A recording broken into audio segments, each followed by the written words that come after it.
She scoffed at my wedding photo on his desk, called me worn out. He laughed it off. She's just teasing. So I mailed her a canvas print. Me in Venice, champagne in hand, her ex kissing my cheek. I even wore the necklace he once gave her. Heard she cried in the office kitchen. She's just worn out in this picture, isn't she? Not exactly magazine material. The words hung in the air of Brett's office as I stood frozen in the doorway, brown paper lunch bag clutched in my suddenly sweaty palm.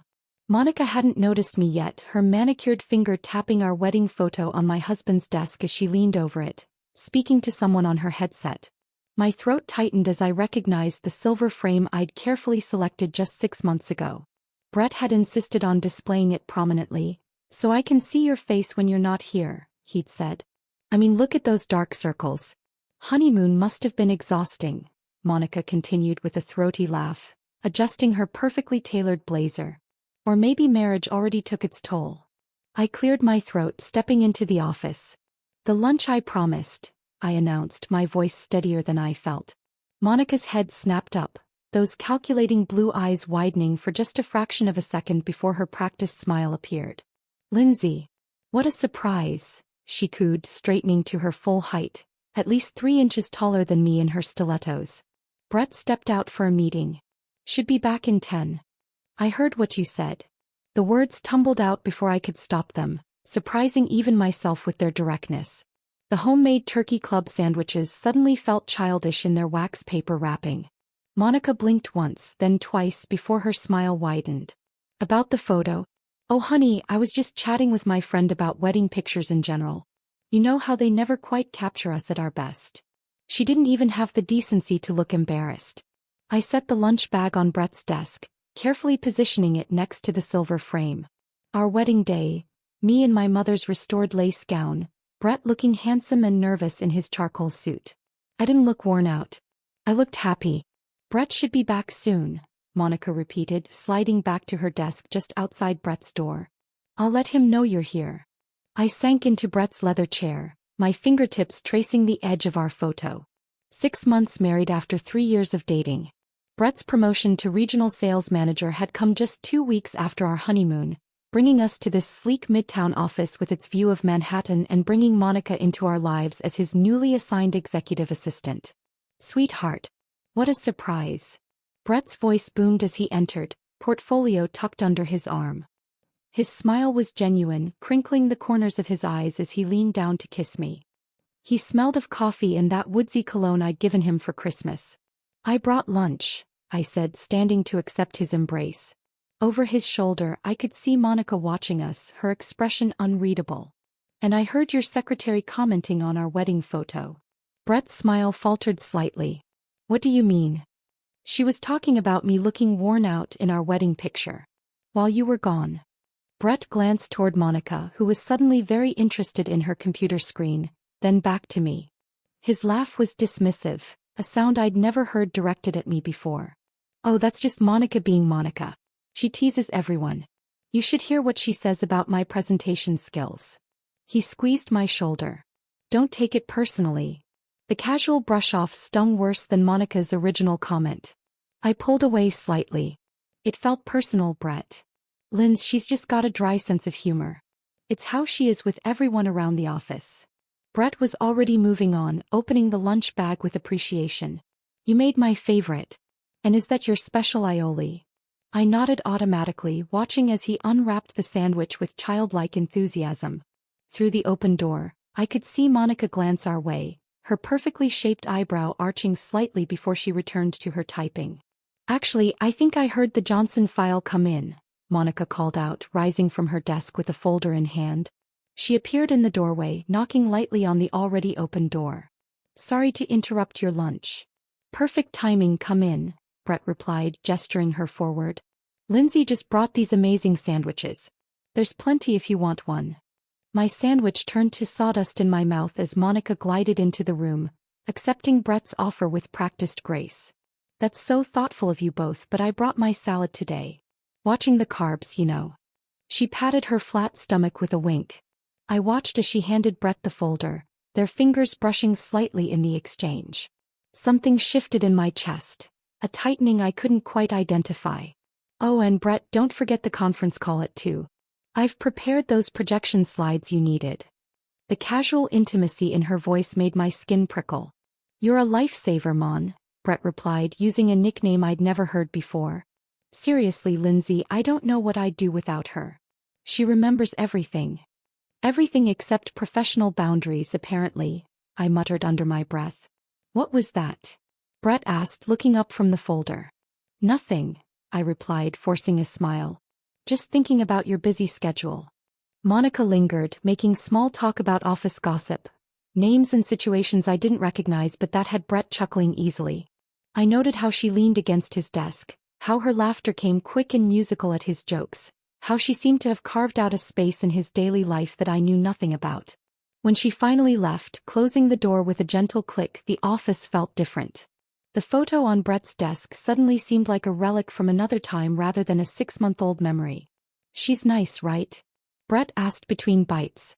The whole team loves her. She's already organized the office happy hour and a charity run. She made fun of our wedding photo, Brett. She called me worn out while you weren't here. Brett sighed, setting down his sandwich. Honey, I'm sure it wasn't like that. Monica is professional. She wouldn't. I heard her, Brett. I was standing right there. He reached for my hand across the desk. Then it was just a bad joke. She doesn't mean anything by it. The drive home that evening was suffocating in its silence. Brett had kissed me goodbye at his office, promising to be home for dinner, but all I could think about was the easy way he'd dismissed my concerns. The traffic crawled along the FDR drive, giving me ample time to replay the afternoon in my mind. Was I overreacting? Maybe Monica's comment was just thoughtless office banter. But the way Brett had refused to acknowledge it bothered me more than her original words. It was as if my feelings didn't matter when weighed against workplace harmony, or worse, against Monica's feelings. I gripped the steering wheel tighter as a taxi cut me off, forcing me to brake suddenly. The photo in the silver frame flashed in my memory, along with Monica's perfectly manicured finger tapping my face. Worn out, she had said with such casual cruelty. The setting sun glinted off the East River as I inched toward our apartment in Queens, my mind churning with questions I couldn't quite form and suspicions I didn't want to face. Something had shifted today, something I couldn't quite name but could definitely feel. And as I finally pulled into our building's parking garage, I realized the heaviness in my chest wasn't just hurt. It was resolve. I entered our apartment with that strange new weight in my chest, tossing my keys into the ceramic bowl my mother had given us as a housewarming gift. Our 2-bedroom in Astoria wasn't much, but we'd made it ours. The mismatched furniture from our single days blending with wedding gifts and weekend flea market finds. The normalcy of it all. The stack of mail on the counter, Brett's running shoes by the door, my half-finished painting on the easel by the window, made the afternoon's events feel even more surreal. The kitchen clock read 6:30. Brett wouldn't be home for at least an hour. I opened the refrigerator, staring blankly at its contents before shutting it again without taking anything. My appetite had vanished somewhere between Brett's office and home. Instead, I poured myself a glass of wine, the Cabernet we'd discovered at that little vineyard upstate last fall. Back when things felt simpler. Before promotions and Monica. She's just teasing, Brett had said. So easily. So dismissively. I settled onto our worn leather couch, tucking my feet beneath me as I replayed the scene. The way Monica's eyes had flicked over me, assessing and dismissing in the same glance. The way Brett had failed to see what was happening right in front of him. Or maybe he had seen it and simply didn't care. My phone buzzed with a text from Brett. Wrapping up here. Home by 7:30. Love you. I typed back a quick, okay, without the customary heart emoji, then immediately felt childish for the petty omission. But the wound still felt raw, not just Monica's words, but Brett's casual betrayal in refusing to validate my feelings. When Brett arrived home at 7:45, I'd already set the table and reheated yesterday's lasagna. He greeted me with his usual kiss, dropping his briefcase by the door and loosening his tie. Something smells good, he said, washing his hands at the kitchen sink. Sorry I'm late. The Johnson deal needed some last-minute tweaks. I nodded, spooning lasagna onto plates. Did Monica help with that? Brett paused briefly before turning off the faucet. Yeah, actually. She stayed late to finalize the presentation. He dried his hands on the kitchen towel. She's really great at spotting errors I miss. I'm sure she is, I murmured, setting the plates on the table with more force than necessary. Brett sighed, taking his seat. Are you still upset about today? It was just a joke, Lindsay. A joke at my expense. About our wedding photo. I remained standing, my hands pressed flat against the cool tabletop. And you laughed it off like it was nothing. Because it was nothing, Brett insisted, his voice rising slightly. You're making this into something it's not. Monica was just being playful. It's how people talk at the office. People at your office regularly insult their coworkers' spouses? Brett stabbed at his lasagna. Come on, that's not fair. You're being way too sensitive about this. Too sensitive? The words hit like a slap. Your secretary insulted me to my face, Brett. And instead of defending me, you sided with her. I didn't side with anyone. There were no sides to take because there was no real issue. Brett's fork clattered against his plate. This is exactly why I don't tell you about work stuff. You blow everything out of proportion. That was new. What else haven't you told me? Brett's expression shifted from frustration to wariness. That's not what I meant. Isn't it? I finally sat down, more to steady myself than anything else. What other jokes about me am I too sensitive to hear? None. Jesus, Lindsay. Brett ran a hand through his hair, a nervous habit he'd had since college. Can we please just eat dinner like normal people? Normal people. As if I were the one being irrational. We ate in tense silence for several minutes. I picked at my food while Brett devoured his, apparently unaffected by the argument. That's when I noticed his phone, face up on the table beside his water glass, screen lighting up every few minutes with notifications. Each time his eyes would dart to it, fingers twitching slightly before he'd resume eating. Popular tonight, I observed, nodding toward the device. Just work emails, Brett replied too quickly. He flipped the phone face down, but not before I caught a glimpse of the notification banner. Not Outlook, but a text message. My stomach knotted. On a Tuesday night after hours? The Johnson deal, remember? Brett reached for his water, avoiding my gaze. We're presenting tomorrow. Another notification. Brett's fingers drummed against the table, but he didn't touch the phone. You can check it, I said quietly. Seems important. Brett hesitated before flipping the phone over, tapping out a quick response with his thumb. Just Monica with a question about the slides. He set the phone down again, this time tucking it halfway under his plate. Nothing urgent. Monica. A question that couldn't wait until morning. After dinner, Brett volunteered to clean up, a peace offering I accepted without comment. I retreated to the bathroom, standing under the shower's hot spray until my skin flushed pink, as if I could wash away the day's unease. When I emerged, Brett was already in bed, scrolling through his phone. He set it aside quickly when I entered, reaching for the remote instead. Want to watch something? He asked, voice carefully neutral. I nodded, slipping under the covers beside him. We settled on a mindless cooking competition. Safe territory with no room for personal landmines. Brett's arm came around my shoulders. A familiar weight that should have comforted me but now felt like a performance of normalcy. Sleep eluded me long after Brett's breathing had deepened into soft snores.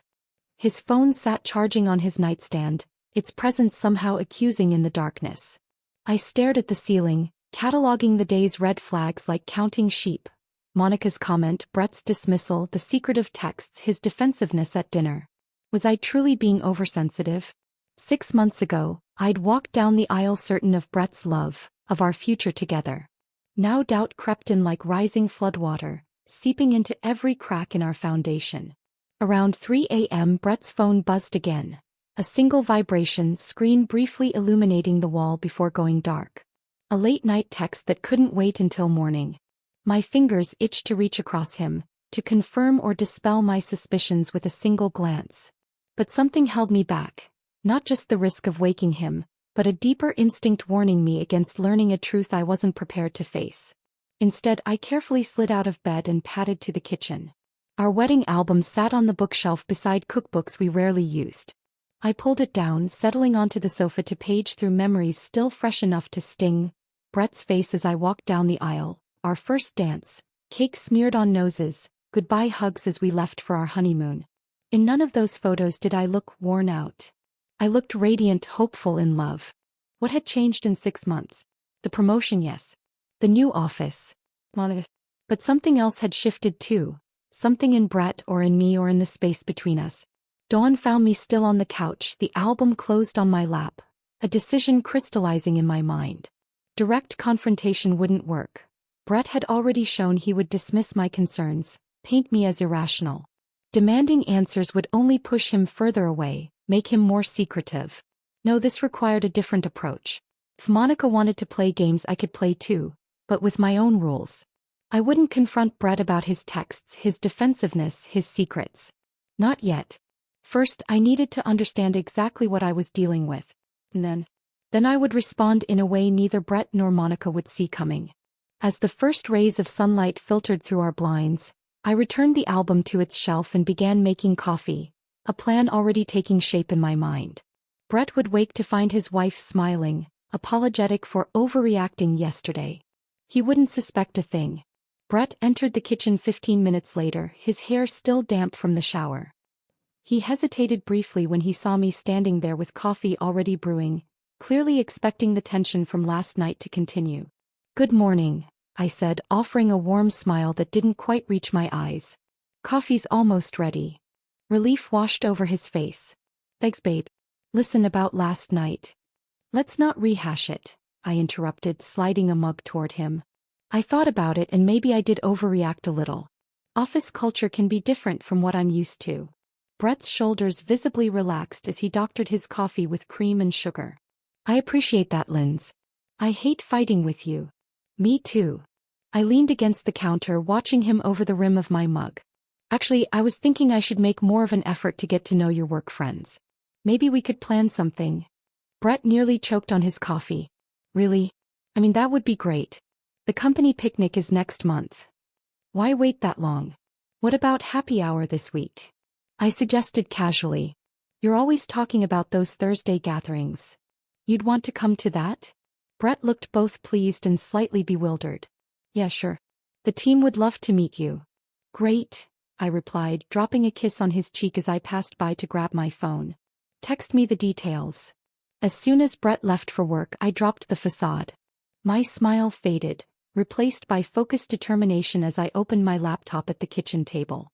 If I was going to understand what I was dealing with, I needed information, not just about Monica but about the entire office dynamic. The company website revealed little beyond professional headshots and bland bios. Monica's LinkedIn profile was equally uninformative, impressive credentials, a carefully curated work history, and an anodyne, passionate about organizational efficiency tagline.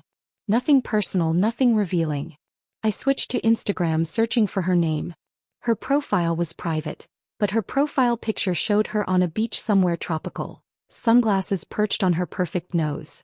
I scrolled through the list of mutual connections, surprised to find we shared one. Jenna Wilson, a graphic designer at Brett's company whom I'd met briefly at a holiday party last year. Jenna had seemed friendly enough, unguarded in a way that suggested she wasn't part of any office politics.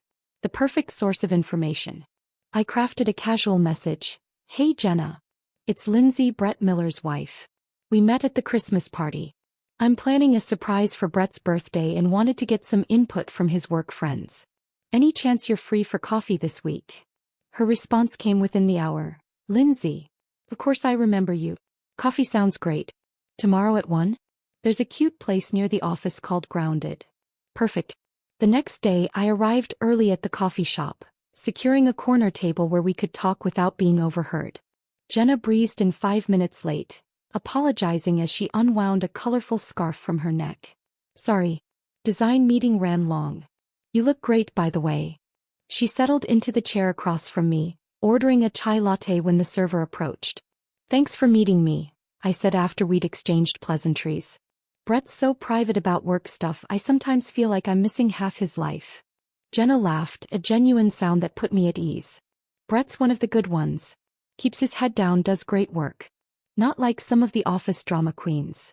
I raised an eyebrow, seizing the opening. "Drama? That sounds intriguing." "Oh, you know how offices are. The marketing floor is basically a reality show." She stirred her chai, contemplative. "Though it's been quieter since the whole Travis Monica blow-up." My pulse quickened. Travis Monica. Oh God, you don't know? I thought everyone knew. Jenna leaned forward, lowering her voice. Monica, Brett's assistant? He was dating this guy Travis for like 5 years. College sweethearts, the whole fairy tale. Then boom, he dumps her out of nowhere 2 months ago. Right before they were supposed to move in together. I feigned surprise. That's awful. Was there someone else? Jenna shook her head. That's the thing, by all accounts Travis is a decent guy. Said he just wasn't ready for the next step. Monica took it hard. Like really hard. Started showing up to work looking like she hadn't slept, took sick days. Then suddenly she's back, all perfect outfits and flirting with every guy in the office. Including married ones? I asked, trying to keep my tone casual. Jenna's eyes widened slightly. You've noticed too? I mean, I don't want to gossip, but... She hesitated. Let's just say you're not the only wife who's had concerns. Monica seems to have this thing for unavailable men now. Like she's proving something to herself. Or to Travis, I thought. Does she still talk about him? Travis. I sipped my coffee, watching Jenna carefully. Not directly. But she still wears that necklace he gave her. Silver pendant thing with a little moonstone. Never takes it off. And Melissa from accounting said she saw Monica scrolling through his Instagram during lunch last week. Jenna checked her phone. Speaking of lunch, I should head back soon. Just one more question, I said, my mind racing. This Travis, do you know what he does? Where he works? Jenna looked puzzled by my interest but answered readily. He's a photographer, I think. Does commercial work, corporate headshots, that kind of thing. Actually, she brightened, he did our company headshots last year. That's how they met. I walked Jenna back toward her office, grateful for the frigid January air that explained the flush in my cheeks. We parted with promises to meet again soon, her none the wiser about my true interests. Back home, armed with a name and profession, I began my search in earnest. Travis Bennett's photography website appeared immediately in my search results. A sleek, professional showcase of his work. Corporate events, product photography, headshots of smiling professionals. And under personal projects, a series of intimate portraits. All women, all beautiful, all captured with a gaze that felt almost loving. One, dated about 7 months ago, showed Monica on a park bench, laughing at something off camera, that silver pendant gleaming at her throat. I found his contact form, my finger hovering over the keyboard as I considered my approach. Too eager and I'd raise suspicions. Too vague and he might ignore me altogether. Finally, I typed, I'm looking for a photographer for a personal project. Something that captures a more intimate, authentic portrait than standard headshots. Your work with natural lighting particularly impressed me. I'd love to discuss rates and availability. Short, professional, innocuous. I signed it Lindsay Miller, not hiding my identity but not broadcasting my connection to Monica either. Then I clicked send before I could second-guess myself. His response arrived that evening while Brett was in the shower. Thanks for reaching out, Lindsay. I'd be happy to discuss your project. My schedule is fairly open next week. Would you prefer to talk by phone or over coffee? I smiled at my phone screen, the first genuine smile in days. Coffee would be great, I replied. Tuesday at 10? There's a place called Grounded that I've heard good things about. The same cafe where I'd met Jenna. A small risk but a calculated one. If anyone saw us, it would appear to be nothing more than a business meeting. And somehow, it felt fitting to begin this new phase in the very place where I'd discovered Monica's weakness. Travis confirmed our meeting with a brief, "See you then." I closed my laptop and joined Brett in bed, maintaining my facade of reconciliation as I curled against him. He pulled me close, murmuring something about being glad we were past that office misunderstanding. I made an agreeable sound, already mapping out my next steps as Brett drifted to sleep beside me. Monica had aimed for a tender spot, my marriage, my very identity as Brett's wife. Now I knew exactly where to aim in return. The silver pendant. The ex-boyfriend. The broken heart she was trying to hide beneath her perfect exterior. Thursday's happy hour couldn't come soon enough. Thursday's office happy hour proved even more illuminating than I'd expected. Brett introduced me around with obvious pride, his arm draped possessively across my shoulders. I dressed with calculated precision. A silk blouse that highlighted the features I knew were my best, paired with jeans that drew appreciative glances. Nothing too obvious, nothing that screamed marking my territory, but enough to remind everyone, especially Monica, that I wasn't the worn-out wife in the wedding photo. Monica's smile tightened when she saw me, her eyes flicking between Brett and me as we approached the high-top table where she stood with several colleagues. "Monica," I greeted her warmly, extending my hand. "So nice to see you again under better circumstances." Her handshake was firm, professional. "Lindsay, I didn't realize you'd be joining us tonight." "Last-minute decision," I replied, keeping my tone light. "I've been so curious about Brett's work family." Throughout the evening I observed her. The way she laughed too loudly at the male colleagues' jokes. The way her hand lingered on Brett's arm when she asked him about a report. And most tellingly, the way her fingers absently traced the silver pendant around her neck whenever the conversation lulled. When I excused myself to the restroom, I wasn't surprised when Jenna followed moments later. "So, thoughts?" she asked as she reapplied her lipstick beside me. "About." I played innocent, touching up my own makeup. "Monica." Jenna lowered her voice. "I saw how she was with Brett. I'm sorry I didn't warn you more specifically." I shrugged, snapping my compact closed. "Brett's oblivious. Men usually are." "That's generous of you." Jenna studied me in the mirror. "Most wives would be furious." "Who says I'm not?" I smiled, a complicated expression that made Jenna raise her eyebrows. "I've just learned there are more effective responses than obvious anger." By Tuesday morning I'd developed a clear strategy. Meeting Travis at Grounded, I'd selected a table in the corner, visible enough to appear innocent, private enough for real conversation. I recognized him immediately from his website photos. Tall with thoughtful brown eyes and an artist's observant gaze. He spotted me too, raising a hand in greeting as he navigated between tables. "Lindsay." His handshake was firm. "Travis Bennett. Thanks for reaching out."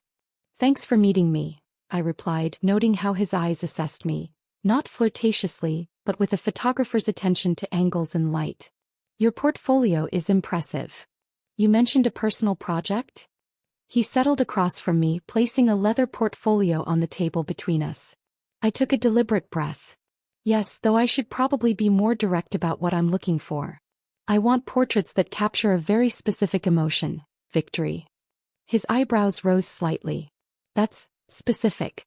May I ask why?" "It's complicated." I hesitated, then decided on a calculated risk. "I believe you know Monica Reeves?"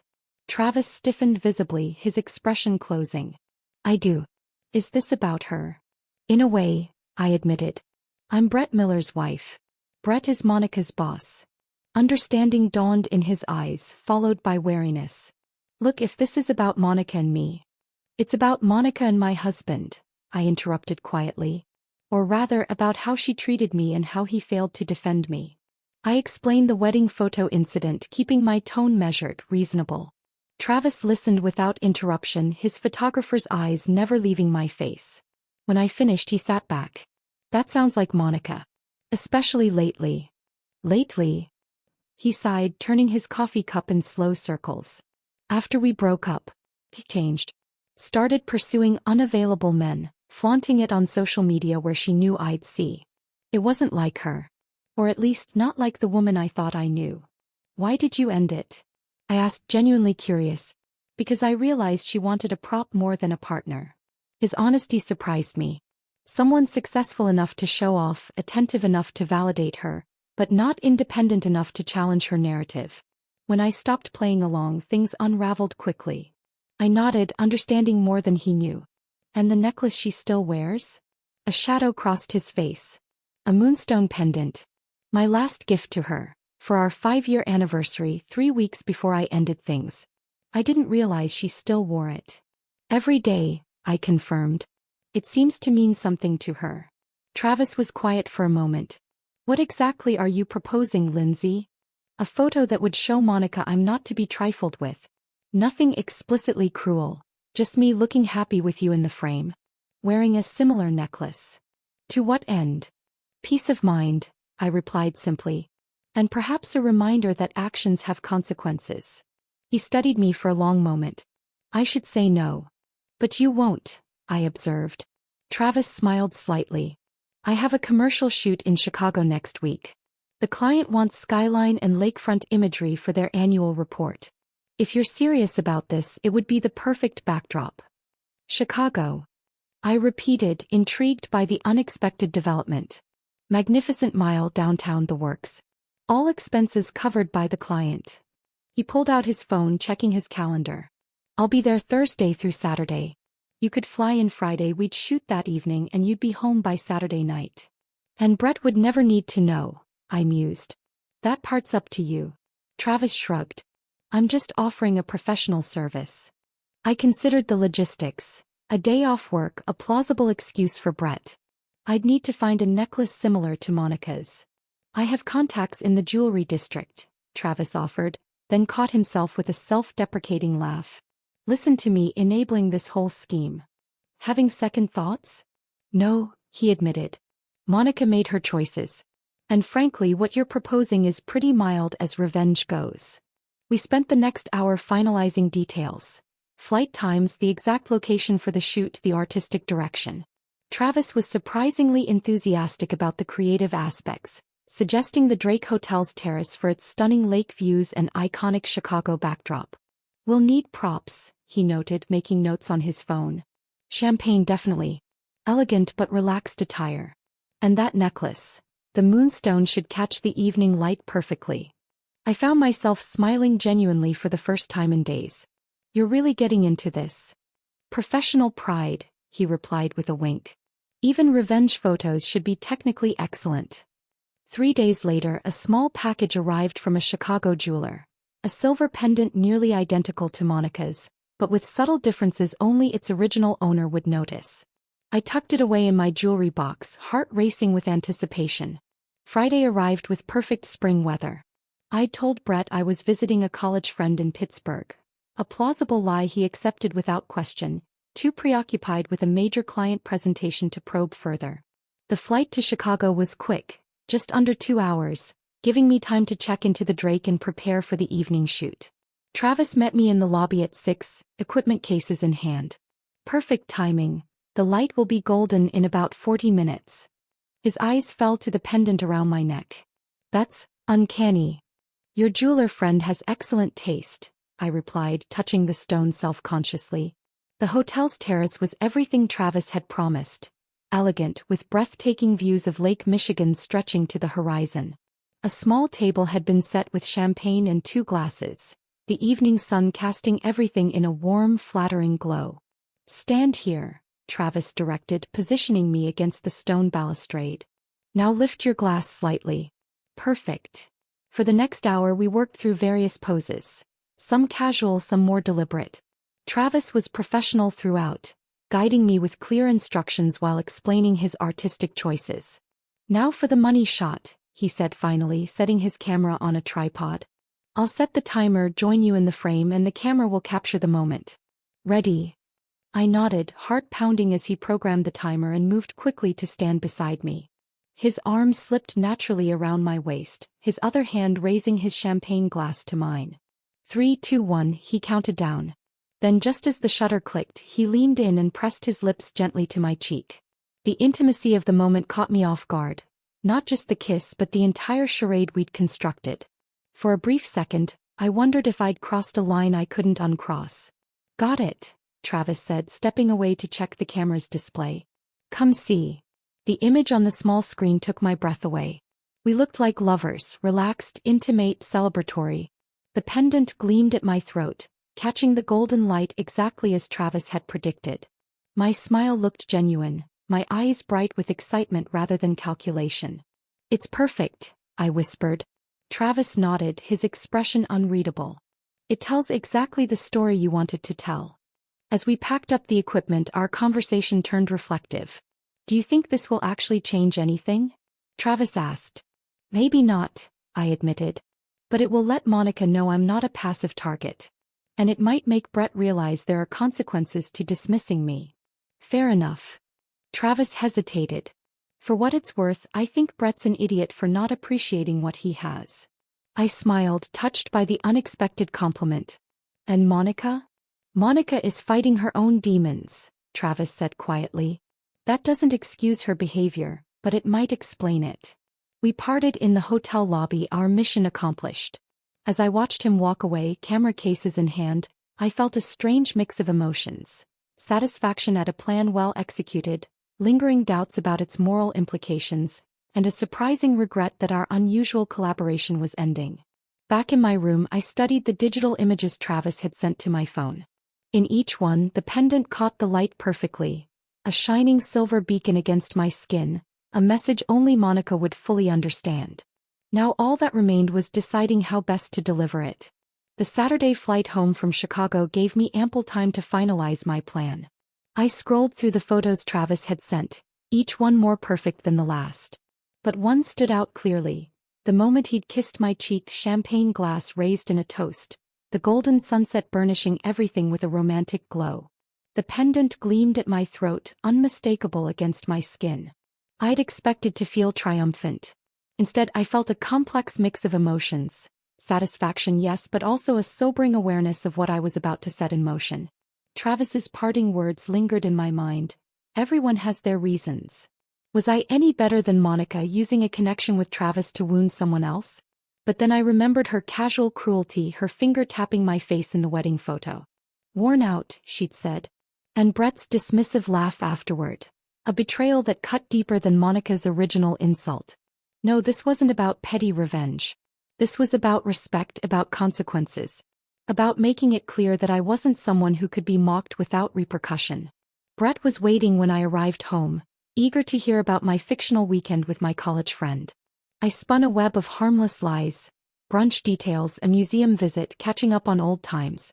He listened with half an ear, more focused on his upcoming presentation than my fabricated adventures. "How was the office while I was gone?" I asked casually, unpacking my overnight bag. "Busy. The Johnson deal is in the final stretch." Brett's attention remained on his laptop. "Monica stayed late Thursday to help me polish the slides." "Of course she did. That was nice of her." Brett looked up, finally registering something in my tone. "You're not still hung up on that comment about the photo, are you? I thought we were past that." "We are," I lied smoothly. "Just making conversation." On Monday morning, while Brett showered, I placed the order. A 16 by 20 canvas print with a premium glossy finish, rush processing, and delivery to Brett's office scheduled for Wednesday morning. The shipping address read, Monica Reeves, care of Miller Marketing Associates, with a simple note card attached. "Thought you'd appreciate seeing where your gift ended up." The canvas cost nearly $200 with the expedited printing and shipping, but some things were worth the investment. I spent Tuesday in a state of controlled anticipation, rehearsing my next moves. Brett mentioned offhandedly that there was a staff meeting Wednesday morning. Perfect timing for a package delivery when everyone would be gathered in the conference room. Wednesday dawned crisp and clear. I dressed with particular care. A burgundy wrap dress that Brett had always admired, subtle makeup that highlighted my eyes. If I happened to drop by the office later, I wanted to look my best. "You look nice," Brett commented, straightening his tie in the hallway mirror. "Special occasion?" "Just felt like making an effort," I replied, kissing his cheek. "Good luck with your presentation." The tracking notification arrived at 9:48 a.m. Package delivered to receptionist. Right on schedule. The staff meeting would be wrapping up soon, with everyone returning to their desks. Monica would find the package waiting, perhaps open it at her desk where others could see. I nursed a coffee at the cafe across the street from Brett's office building, pretending to read a novel while checking my phone for texts. Nothing from Brett yet, but it was still early. The package might still be sitting unopened on Monica's desk. At 10:30, unable to contain my curiosity any longer, I gathered my things and crossed the street. The security guard recognized me, waving me through to the elevators without asking me to sign in. Advantage of being the boss's wife. The marketing department occupied half of the 12th floor, an open plan of desks surrounding Brett's glass-walled office. I stepped off the elevator, immediately scanning for Monica's desk. She wasn't there. But the canvas was. Propped against her computer monitor for all to see, the glossy surface catching the fluorescent lighting. From across the room, I could make out Travis's arm around my waist, my champagne glass raised in celebration, his lips against my cheek. And at my throat, the pendant catching the golden Chicago sunset. Several employees glanced my way as I entered, their expressions ranging from curiosity to poorly concealed amusement. Jenna spotted me from her desk, her eyes widening before she hurried over. "Lindsay, I didn't know you were coming in today." Her voice was pitched low, urgent. "Did you see what? The canvas?" "Yes." I kept my tone casual. "Where's Monica?" Jenna glanced toward the break room. "In the kitchen. She's upset." "And Brett?" "In his office. He saw the photo when everyone was looking at it. He's been in there with the door closed since Monica ran off." I nodded, feeling strangely calm. "I think I'll grab a coffee while I'm here." The kitchen was at the far end of the floor, a small space with basic amenities. I found Monica standing by the window, her back to the door, shoulders rigid with tension. She must have heard my footsteps because she turned, her carefully applied makeup streaked with tears, eyes widening when she recognized me. "You," she said, the single word loaded with accusation. "Me," I agreed, moving to the coffee machine. "Rough morning." "How could you?" Her voice trembled. "You had no right to." "To what? Have coffee with a photographer? Visit Chicago?" I kept my tone innocently conversational as I selected a pod for the machine. "Or was there something specific that bothered you?" Monica's fingers went instinctively to her throat, to the pendant that matched the one I'd worn in the photo. "You did this deliberately. To hurt me." I met her gaze directly. "The way you deliberately hurt me when you mocked my wedding photo? When you called me worn out, and laughed about it with my husband? That was different. It was just office talk. And mine was just a vacation photo." I shrugged, taking my coffee. "Interesting how something so casual can still sting, isn't it?" Monica's face crumpled slightly, her polished facade giving way to genuine hurt. "You don't understand what you've done. Travis and I broke up months ago," I finished for her. "According to him, it was because you wanted a prop more than a partner." Sound familiar? The color drained from her face. "He said that. Among other things." I sipped my coffee. "You know what's funny? Neither Travis nor I intended this to be cruel. We just wanted you to understand that actions have consequences. That people aren't pawns in whatever game you're playing." Monica stared at me, speechless for perhaps the first time since I'd met her. "Lindsay." Brett's voice from the doorway startled us both. He stood there, tie loosened, expression unreadable as he looked between us. "Can I see you in my office?" I nodded, setting down my coffee cup. "Of course." As I passed Monica, I paused. "For what it's worth, he kept all your photos. The ones from his personal projects gallery. He still cares what happened to you." The walk to Brett's office felt longer than it should have, colleagues pretending not to watch as we passed. Brett closed the door behind us, the glass walls suddenly feeling very transparent as he turned to face me. "The photo?" he asked, gesturing to a copy of the canvas he'd placed on his desk. "Want to explain?" "Not particularly," I replied, suddenly tired of explanations and justifications. "Do you want to explain why you laughed when your secretary insulted me to my face?" Brett flinched. "That's not the same thing. Isn't it? Both involved publicly embarrassing your spouse." "I didn't publicly embarrass." He stopped, reconsidering. "Okay, maybe I did. But this? A revenge photo with her ex-boyfriend? The necklace? That's calculated, Lindsay. That's cold."